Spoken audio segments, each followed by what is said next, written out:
Welcome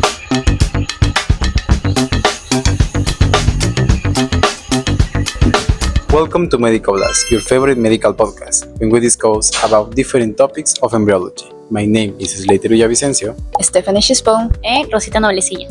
Today we are going to explore one of the most fascinating hormones involved in the earliest stage of human life, human chorionic gonadotropin, commonly known as ACH. Many people associate ACH only with pregnancy tests. However, from an embryological perspective, this hormone has a much deeper significance. It's one of the very first signals produced by the developing embryo, allowing it to communicate with the mother's body and establish the conditions necessary for pregnancy to continue successfully.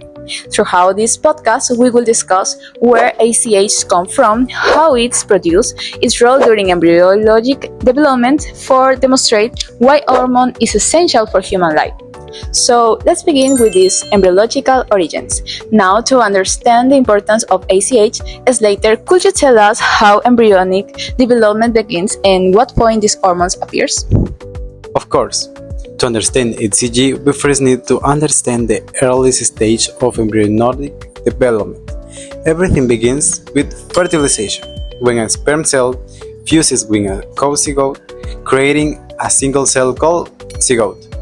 Although this cell is microscopic, it already contains all the genetic information needed to form a new human. Over the next few days, the zygote undergoes a series of rapid cell divisions, known as cleavage. Interestingly, during this stage, the embryo increases the number of cells, but not its overall size. Around the 5th day after fertilization, the embryo reaches the blastocyst stage. The blastocysts consist of two structures. The first one, the inner cell mass, which will eventually develop into the embryo itself, and the second one, the trophoblast, which main function is to establish contact with the mother's uterus and later contribute to the formation of the placenta. At this point, implantation begins, and it's where HCG starts playing its critical role. Rosita, we already know what is the blastocyst implants in the uterus. So, what happens to the trophoblast during this process, and which of the layers produce HCG? Once the blastocysts attach to the endometrium, the trophoblast differentiates into two important layers. The first layer is the cytotrophoblast, composed of individual cells that continue dividing. The second layer is the syncytotrophoblast, a multinucleate tissue that invades the uterine lining.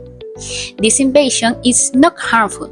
Instead, it is necessary because it allows the embryo to establish a connection with the maternal blood supply and obtain oxygen and nutrients.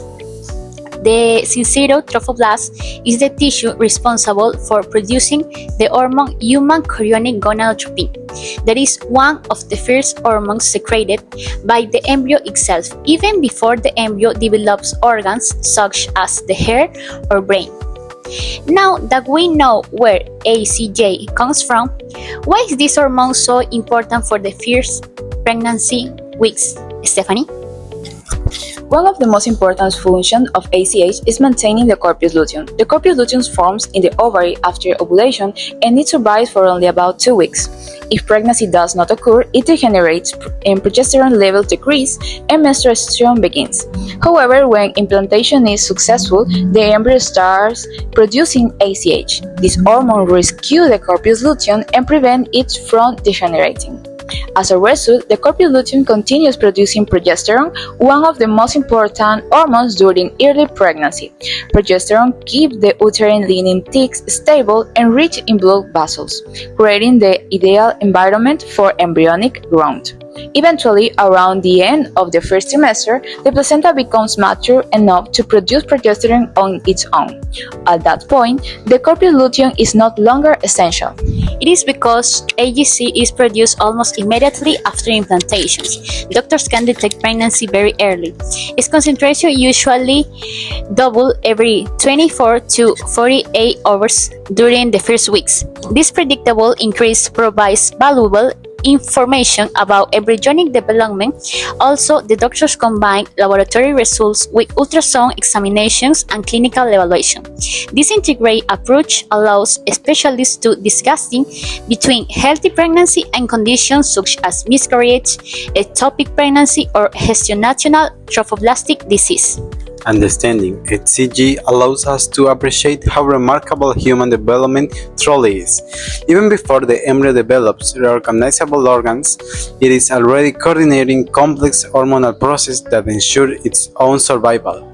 This demonstrates that embryology is not only about the information of issues of organs, but also about the sophisticated communication that begins during the very first days of the life. Thank you very much for listening to our podcast. We hope this discussion has helped you better understand the embryological importance of human chorionic gonadotropin and its fundamental role in early pregnancy. Seeing you in our next episode. Goodbye! Goodbye!